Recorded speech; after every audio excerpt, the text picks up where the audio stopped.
ஒரு ஊரில் ஒருத்தர் இருந்தான். ஏதோ ஒரு சின்ன அலுவலகத்தில் வேலை பார்த்துக்கிட்டு இருந்தான். ரொம்ப ஏழை. வர்ற கொஞ்சம் வருமானத்தை வச்சு வாழ்க்கையை ஓட்டிக்கிட்டு இருந்தான். ஒரு நாள் தெரு வழியாக அவன் நடந்து வந்துக்கிட்டு இருக்கிறான். தெருவில் ஒரு காசு கிடந்தது. அதை பார்த்துட்டான். அது குனிஞ்சு எடுத்தான். அது ஒரு பழங்கால காசு. அந்த காசு நடுவில் ஒரு துளை இருந்தது. அதாவது துளையிட்ட நாணயம். பழங்காலத்தில் புழக்கத்தில் இருந்த ஒரு நாணயம் அது. துளையிட்ட நாணயம் கிடச்சிதுன்னா ரொம்ப நல்லது, அது அதிர்ஷ்டம் அப்படின்னு ஒரு நம்பிக்கை உண்டு.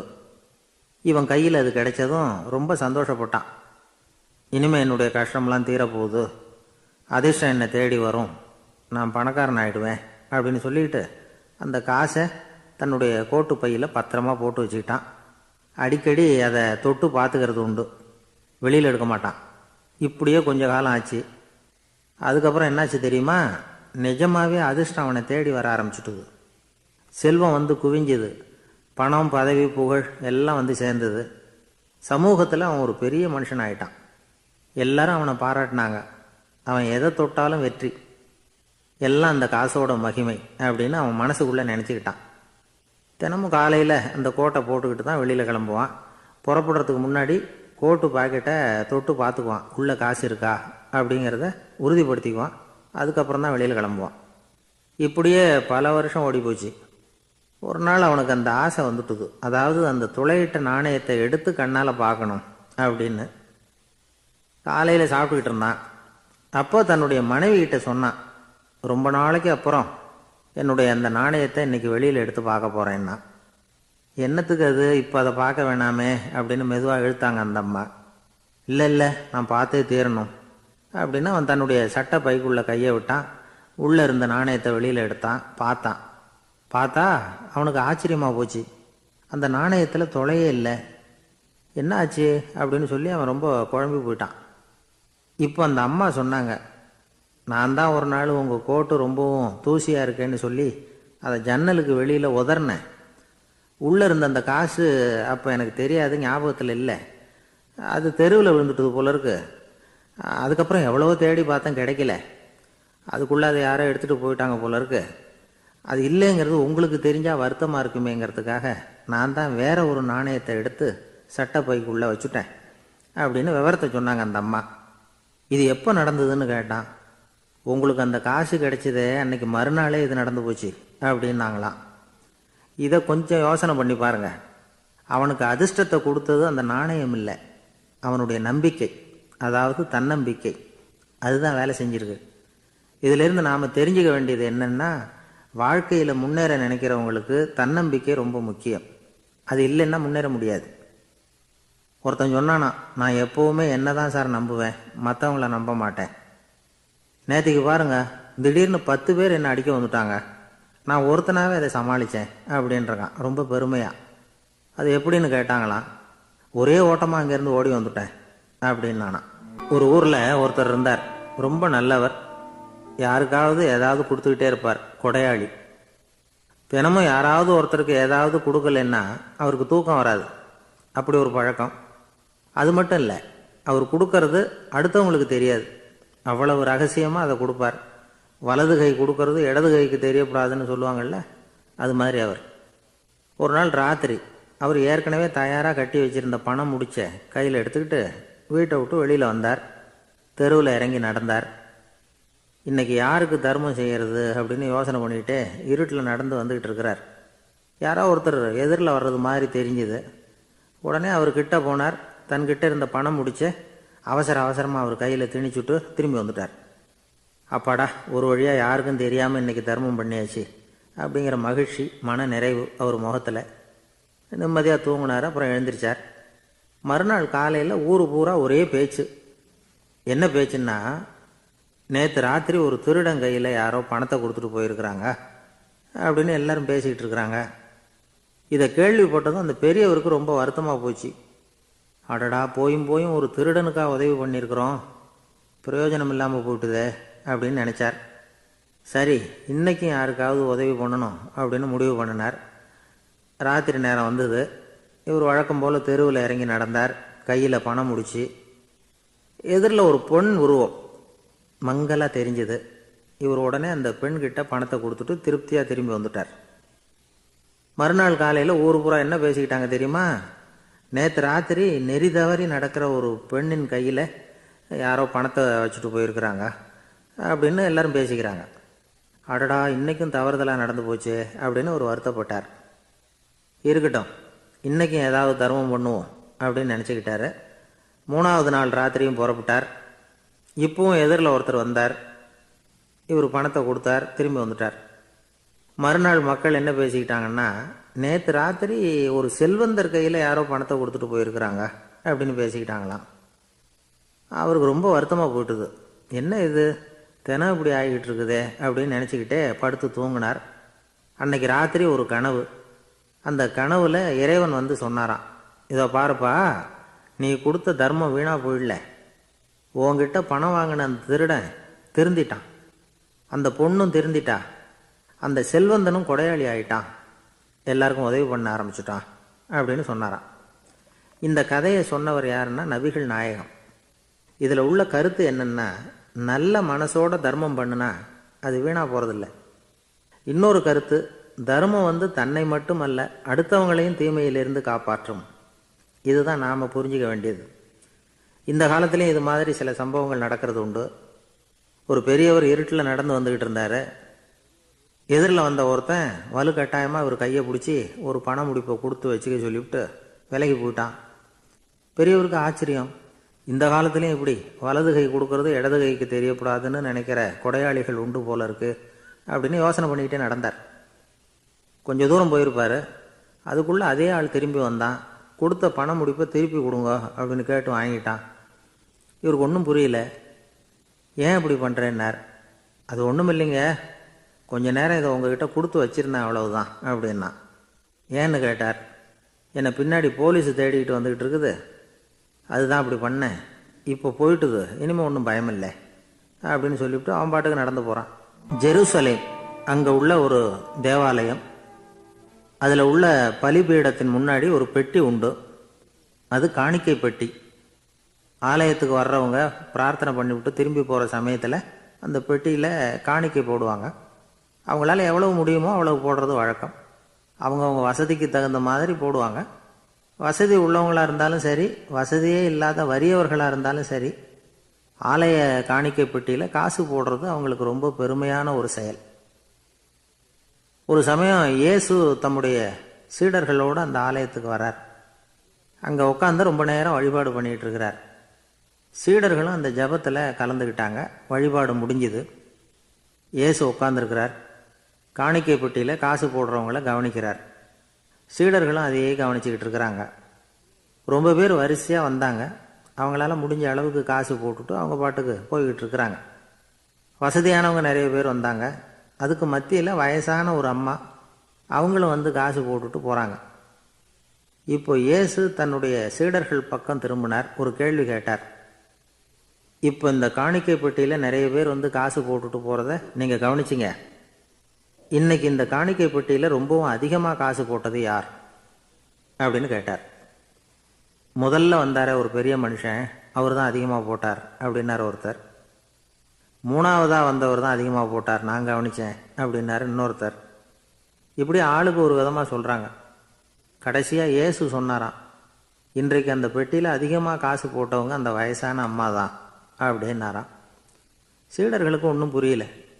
அந்த அம்மா ரொம்ப ஏழையாச்சே, அவங்க எப்படி அதிகமாக காணிக்கை செலுத்த முடியும் அப்படிங்கிறது அவங்க சந்தேகம். இயேசு விளக்குனார். நிறைய பேர் வந்தாங்க, நிறையவே காசுகள் போட்டாங்க, அது உண்மைதான். ஆனாலும் அந்த அம்மா என்ன பண்ணாங்க கவனிச்சிங்களா? வந்தாங்க, தன்னுடைய காசு பையை திறந்தாங்க, அப்படியே கொட்டுனாங்க. அதில் இருந்தது 2 காசுகள் தான். அந்த 2 காசும் காணிக்கை பெட்டியில் விழுந்துட்டுது. மற்றவங்கள்லாம் தங்கள்கிட்ட இருந்த செல்வத்தின் ஒரு சிறு பகுதியை எடுத்து பெட்டியில் போட்டாங்க. ஆனால் இந்த அம்மா தன்கிட்ட என்ன இருந்ததோ அதை அப்படியே போட்டுட்டாங்க. தன்னுடைய பிழைப்புக்காக வச்சிருந்த அவ்வளவையும் இழக்கிறதுக்கு தயாராகிட்டாங்க. அவ்வளவு தாராள மனசு அவங்களுக்கு. அதனால் அவங்க செலுத்தின காணிக்கை தான் அளவில் அதிகம் அப்படின்னார். விலை மதிப்பில்லாத முத்து புதையல் ஒருத்தனுக்கு கிடைக்க போகுதுன்னு வச்சுக்கோங்க. அதன் மதிப்பை உணர்ந்தவன் என்ன பண்ணுவான்? அதை அடையிறதுக்காக தன்கிட்ட இருக்கிற எதையும் கொடுக்கறதுக்கு தயாராக இருப்பான் இல்லையா? அது மாதிரி தான் இதுவும் அப்படின்னார். உலக மதிப்பீடுகளை துரும்பா தூசியா மதித்து அதையெல்லாம் உதறி விடுகிறவன் இறையருள் அப்படிங்கிற இணையில்லாத செல்வத்தை பெறுகிறான் அப்படிங்கிறது இதில் உள்ள கருத்து. இறைவனுக்காக இழப்பதுன்னா துன்பப்படுகிறவர்களுக்காக, ஏழைகளுக்காக, ஏதுமற்றவர்களுக்காக இழப்பது அப்படின்னு அர்த்தம். உங்கள் அயலானுக்கு நீங்கள் என்ன உதவி செய்தாலும் அதை எனக்கே செய்கிறீர்கள் அப்படின்னு இயேசு சொல்லியிருக்கிறார். அடுத்தவங்களுக்கு உதவணுங்கிற குணம் இன்னைக்கு ரொம்ப குறைஞ்சி போச்சு. ஒருத்தன் வாழைப்பழத்தோல் வழுக்கி கீழே விழுந்துட்டான். பக்கத்தில் இருந்த நண்பன் உடனே இவனை தூக்கிக்கிட்டு போய் ஆஸ்பத்திரியில் சேர்த்துட்டான். அதுக்கப்புறம் சொன்னான், நீ அந்த வாழைப்பழத்தோலில் காலை வைக்க போகிறத முன்னாடியே நான் கவனிச்சுட்டேன் அப்படின்னானா. அப்படின்னா அப்போவே நீ எனக்கு உதவி செஞ்சுருக்கலாமே அப்படின்னானா அவன். நான் டாக்டருக்கு உதவலாம்னு நினச்சிட்டேன் அப்படின்னா இவன். அவர் ஒரு பெரிய குடும்பத்தில் பிறந்தவர். இருக்கிற சொத்துக்கள் எல்லாத்தையும் வாரி வழங்கிவிட்டு காட்டுக்கு புறப்பட்டார் தவம் செய்யறதுக்காக. இருந்தது பூராவும் கொடுத்துட்டார். இனிமேல் எதுவுமே இல்லை கொடுக்கறதுக்கு. அப்போ கடைசியாக ஒருத்தன் வந்து கையை நீட்டினானா, ஐயா ஏதாவது கொடுங்கன்றிருக்கான். அவர் பார்த்தார், கட்டியிருக்கிற வேட்டியை தவிர வேறு எதுவுமே இல்லை. 8 முழம் பட்டு வேட்டி ஜரிகை கரையோடு இருக்குது. கடைசியாக அதை தான் எடுத்துக்கிட்டு அவர் புறப்பட்டுருக்கார். அவர் பார்த்தார், எதிரில் அவன் பரிதாபமாக நின்றுட்டு இருக்கிறான். அந்த 8 முழ வேட்டியை 2ஆக கிழிச்சார். 4 முழத்தை அவங்ககிட்ட கொடுத்தாரு. மீதி 4 முழத்தை தன்னுடைய இடுப்பில் கட்டிக்கிட்டு அவர் காட்டுக்கு போயிட்டார். இவன் என்ன பண்ணான் தெரியுமா? கையில் கிடைச்ச 4 முழத்தை எடுத்துக்கிட்டு கடை வீதிக்கு போனான். பழைய பட்டு வேட்டி ஜருகை இதையெல்லாம் விலைக்கு வாங்குகிற வணிகர் ஒருத்தர் இருக்கார். அவர்கிட்ட போனான். இதை விலைக்கு எடுத்துக்கிறீங்களா அப்படின்னு கேட்டிருக்கான். அவர் வாங்கி பார்த்துருக்கார். ஆஹா, இது ரொம்ப அருமையான வேட்டி, விலை உயர்ந்த ஜருகை, இது ஏது உனக்கு அப்படின்னு கேட்டாரான். அவன் நடந்தது சொல்லியிருக்கான். அப்படின்னா ஒன்று செய்ய, இந்த வேட்டியோட இன்னொரு பாதியையும் மெதுவாக வாங்கிட்டு வந்துடு, உனக்கு நிறைய பணம் தர்றேன் அப்படின்னாரான் அந்த வணிகர். இவன் கொஞ்சம் யோசனை பண்ணி பார்த்தான். கொஞ்சம் இருங்க, இதை வந்துவிடுறேன் அப்படின்னு சொல்லிவிட்டு நேராக காட்டுக்கு போனான். அவர் எங்கே இருக்காருன்னு தேடி கண்டுபிடிச்சான். அவர் ஒரு இடத்துல தவக்கோலத்தில் இருக்கிறார். கட்டியிருந்த இடவேட்டியும் அவர் அறியாமல் நழுவி கீழே விழுந்து கிடக்குது. இவனுக்கு ரொம்ப வசதியாக போச்சு. அவரை கேட்க வேண்டிய அவசியமே இல்லை. மெதுவாக சத்தம் போடாமல் அடி மேலே அடி வச்சு நெருங்கினான். அவர் கண்ணை மூடிக்கிட்டு அவர் பாட்டுக்கு நின்றுட்டு இருக்கிறார். இவன் மெதுவாக போய் கீழே கிடந்த அந்த துணியை எடுத்துக்கிட்டு சத்தம் போடாமல் திரும்பி நடந்தான். ஒரு 2-3 அடி எடுத்து வச்சிருப்பான். அப்படி ஓட ஆரம்பிக்கிற சமயத்தில் அவன் காலில் கீழே கிடந்த முள் ஒன்று நறுக்குன்னு தைச்சி விட்டுது. வலி தாங்க முடியாமல் அம்மான்னு கத்தியிருக்கான். இந்த சத்தத்தினால கண்ணை மூடி நின்றுக்கிட்டு இருந்த அவரோட தவம் கலைஞ்சது. மெல்ல கண்ணை திறந்து பார்க்குறார். தன் இடையில இருந்த வேட்டி அவன் கையில் இருக்கு. இப்போ அவர் நினைக்கிறார், என்ன நினைக்கிறார்னா, இந்த வேட்டி மீது நான் வைத்த ஆசையல்லவா அவனை திருடனாக ஆக்கி விட்டது அப்படின்னு நினைச்சாராம். இந்த வேட்டி மேலே நாம் வச்ச ஆசை அவனை திருடும்படி ஆக்கிவிட்டதே அப்படின்னு நினைச்சாராம். இது எப்பேற்பட்ட மனநிலை அப்படிங்கிறத கொஞ்சம் யோசனை பண்ணி பாருங்கள். தான் ஒரு பொருள் மேலே வச்ச பற்று இன்னொரு மனிதன் திருடனாக ஆகிறதுக்கு காரணமாயிட்டுதேன்னு நினைக்கிறார். அப்படி நினைச்ச அந்த பெரியவர் யார் தெரியுமா? அவர் தான் மகாவீரர். இழந்துட்டேங்கிறியே, நீ என்னத்தை கொண்டுகிட்டு வந்த எங்கே இழந்துடுறதுக்கு? நீ என்னத்தை உண்டாக்குன இது அழிஞ்சுட்டுதுன்னு சொல்கிறதுக்கு? இதுதான் அவருடைய சிந்தனை. இன்றைக்கு நம்ம சிந்தனையெல்லாம் வேறு மாதிரி இருக்குது. ஒருத்தன் நடுத்தருவில் உட்காந்து அழுதுகிட்டு இருந்தான். அந்த வழியாக வந்தவர் ஒருத்தர், ஏன்பா அழறேன்னு கேட்டாரான். 5 ரூபா சார், இந்த இடத்துல விழுந்துட்டுது, ரொம்ப நேரமாக தேடுறேன், கிடைக்காது போல இருக்கு அப்படின்னு சொல்லிவிட்டு அழறான். எப்போ தொலைஞ்சதுன்னு கேட்டாரான் அவர். அது எனக்கு தெரியாது சார், பணத்தை தொலைச்சவன் தேடி பார்த்துட்டு போயிட்டான், நான் அவனுக்கு பின்னாடி தேட வந்தவன் அப்படின்னு நானான் இவன். இந்த உலகத்தில் தான் மட்டும் வாழ்ந்தா போதும் அப்படின்னு நினைக்கிறவங்க உண்டு. தானும் வாழணும், அடுத்தவங்களும் வாழணும் அப்படின்னு நினைக்கிறவங்களும் உண்டு. முதல்ல சொன்ன வகையை சேர்ந்த மனிதர்கள் எப்படி தெரியுமா? எப்படியாவது தான் மட்டும் வாழ்ந்தால் போதுங்கிற நினைப்பு தான் எப்பவும் அவங்களுக்கு இருக்கும். தங்களுடைய வளர்ச்சிக்கு எது தடையாக இருந்தாலும் சரி, யார் தடையாக இருந்தாலும் சரி, அதை அழிச்சுட்டு தான் மறுவேலை பார்ப்பாங்க. அவங்கெல்லாம் பாவ காரியங்களுக்கு தயங்கிறதே இல்லை. அப்படிப்பட்ட வாழ்க்கை அவங்களுக்கே இடைஞ்சலாக அமைஞ்சு விடுறது உண்டு. அதை விளக்கிறதுக்கு ஒரு கதையும் உண்டு. ஒரு ஊரில் அப்படிப்பட்ட ஆள் ஒருத்தன் இருந்திருக்கான். நிறைய பாவங்களை செஞ்சவன். அதன் காரணமாக நரகப்படுகுழியில் விழுந்துட்டான். நரகப்படுகுழிங்கிறது ஒரு பெரிய கிணறு மாதிரி. ஏற்கனவே பாவம் செஞ்சவங்க நிறைய பேர் அதில் விழுந்து கிடக்குறாங்க. உள்ள ஏகப்பட்ட சத்தம், எல்லாம் அந்த பாவாத்மாக்கள் போடுற சத்தம். இப்போ விழுந்தானே இவனும் சத்தம் போட்டான். இவன் போடுற சத்தம் கொஞ்சம் அதிகமாக கேட்டுது. இந்த கிணத்துக்கு பக்கத்தில் புத்தர் உட்காந்துருக்கிறார். அவர் காதில் இவன் போடுற சத்தம் விழுந்தது. உடனே அந்த கிணத்தடிக்கு போனார். குனிஞ்சு பார்த்தார். சாமி என்னை காப்பாற்றுங்க அப்படின்னு கத்தனான் இவன். புத்தர் அவனை கொஞ்சம் கவனித்து பார்த்தார். மனித சமுதாயத்துக்கு அவன் என்னென்ன கெடுதல் பண்ணியிருக்கிறாங்கிற விவரம்லாம் அவர் மனக்கண்ணில் தெரிஞ்சது. அவருக்கு எல்லாம் புரிஞ்சு போச்சு. இருந்தாலும் அவனை காப்பாற்றுறதுக்கு ஏதாவது வழி உண்டா அப்படின்னு யோசித்தார். அவன் தன்னுடைய வாழ்நாளில் ஏதாவது நல்லது செஞ்சிருக்கானா அப்படின்னு பார்த்தார். ஒரே ஒரு சமயம் அவன் தன்னுடைய காலடியில் மிதிபட இருந்த சிலந்தியை மிதிக்காமல் தாண்டி போயிருக்கிறான். இந்த ஒரு காரியத்துக்காக அவனை கரையேற்ற முடியுமா அப்படின்னு நினைச்சார். அவ்வளவுதான். உடனே அவர் கையில் ஒரு சிலந்தி வந்து உட்காந்துதான். அதுகிட்ட இருந்து நூல் இழை வெளிவர ஆரம்பிச்சுது. அந்த நூல் இழை கிணற்று ஆழம் வரைக்கும் அப்படியே நீண்டுக்கிட்டே போச்சான். புத்தர் பார்த்தார். இந்த நூலை பிடிச்சிக்கிட்டு மேலே ஏறி வா அப்படின்னார். என்னங்க சொல்கிறீங்க, இந்த சிலந்தி நூல் என்ன தாங்குமான்னு கத்துனான். எல்லாம் தாங்கும், அதை பிடிச்சிக்கிட்டு ஏறி வா அப்படின்னார். சந்தேகத்தோடவே அவன் அந்த நூல் இழையை பிடிச்சி இழுத்து பார்த்தான். ரொம்ப வலுவாக இருந்தது. அவனுக்கு ஆச்சரியம். அதை பிடிச்சிக்கிட்டே மெதுவாக மேலே ஏறி வர ஆரம்பிச்சிட்டான். பாதி தூரம் ஏறி வந்திருப்பான். அப்போ அவன் காலுக்கு கீழே ஏதோ சத்தம். என்னன்னு குனிஞ்சு பார்க்கறான். கீழே கிடந்தவங்க சில பேரும் அந்த நூலை பிடிச்சி மேலே வந்துக்கிட்டு இருக்கிறாங்க. இவனுக்கு கோபம் வந்துட்டுது. தன்னுடைய இடுப்பில் வச்சிருந்த கத்தியை எடுத்து தன்னுடைய காலுக்கு கீழே நூல் இழையை அப்படியே வெட்டி விட்டுட்டான். இனிமேல் நாம் மட்டும்தான் மேலே ஏறி வந்துடணும் அப்படின்னு நினச்சிக்கிட்டான். ஆனால் நடந்தது என்ன தெரியுமா? மொத்த நூல் இழையும் அப்படியே அருந்து கீழே விழுந்துட்டுது. அவனும் பொத்துன்னு கீழே விழுந்துட்டான். மறுபடியும் கத்த ஆரம்பிச்சிட்டான். ஏற்கனவே அவன் செஞ்சிருந்த ஒரு சிறு கருணை அந்த நூல் இழைக்கு உறுதியை கொடுத்தது. இப்போ அவன் செஞ்ச பாவம் அந்த நூல் இழையை வலுவிழக்க செஞ்சுட்டுது. அடுத்தவங்களும் வாழணுங்கிற எண்ணம் அவனுக்கு இருந்திருந்தா இப்போ அவனும் கரையேறி வந்திருப்பான், மற்றவங்களும் சௌக்கியமாக வந்து சேர்ந்துருப்பாங்க. அதனால் நாமும் வாழணும், அடுத்தவங்களும் வாழணும் அப்படின்னு நினைக்கிறவன் வாழ்க்கையில் சீக்கிரம் முன்னுக்கு வந்துடுவான். ஒருத்தன் ஒரு டாக்டர்கிட்ட போனான். மருந்து வாங்கினான். வாங்கி கொண்டாந்து பேசாமல் வச்சுட்டான், சாப்பிடல. அப்புறம் எதுக்காகப்பா போய் அவர்கிட்ட மருந்து வாங்கினேன் அப்படின்னு கேட்டாங்க. டாக்டர் வாழணும் இல்லையா, அதனால தான் அப்படின்னா. அவர் கொடுத்த மருந்தை நீ ஏன் சாப்பிடல அப்புறம் அப்படின்னு கேட்டாங்க. நான் வாழணும் இல்லையா, அதுக்காக தான் அப்படின்னா. ஒரு நல்ல நகைச்சுவை எப்படி இருக்கணும், இதுக்கு ஒவ்வொருத்தர் ஒவ்வொரு மாதிரியான விளக்கத்தை கொடுத்துருக்குறாங்க. ஆனா கலைவாணர் NS கிருஷ்ணன் கொடுக்குற விளக்கம் என்ன தெரியுமா? நகைச்சுவைங்கிறது அடுத்தவங்களுக்கு துன்பம் கொடுக்காம இருக்கணும், அடுத்தவங்க மனசை புண்படுத்தக்கூடாது, அதுதான் சிறந்த நகைச்சுவை அப்படிங்கிறார். அதுக்கு அவர் உதாரணமும் கொடுக்கிறார். ஒரு ஏரி ஓரமா 2 பசங்க நடந்து போயிட்டு இருக்கிறாங்க. அதுல ஒருத்தன் பணக்கார வீட்டு பையன், இன்னொருத்தன் ஏழை. இவங்க 2 பேரும் போயிட்டு இருக்கிறாங்க. வழியில் ஒரு இடத்துல ஒரு ஜோடி செருப்பு இவங்க கண்ணில் படுது. ஒரு விவசாயி அந்த செருப்பை அங்க விட்டுட்டு பக்கத்துல இருந்த ஏரியில கை காலை கழுவிட்டு இருக்கிறார். உடனே அந்த பணக்கார பையனுக்கு ஒரு ஐடியா. அவன் சொன்னானா, டேய் இப்போ ஒரு வேடிக்கை செய்யலாம், அந்த செருப்பு 2ஐயும் தூக்கி எட்டத்துல வீசி எரிஞ்சிருவோம். அந்த ஆள் வந்து பார்த்துட்டு செருப்பை தேடி அல்லாடுவான், அங்கேயும் இங்கேயும் ஓடுவான், திருன்னு முழிப்பான்.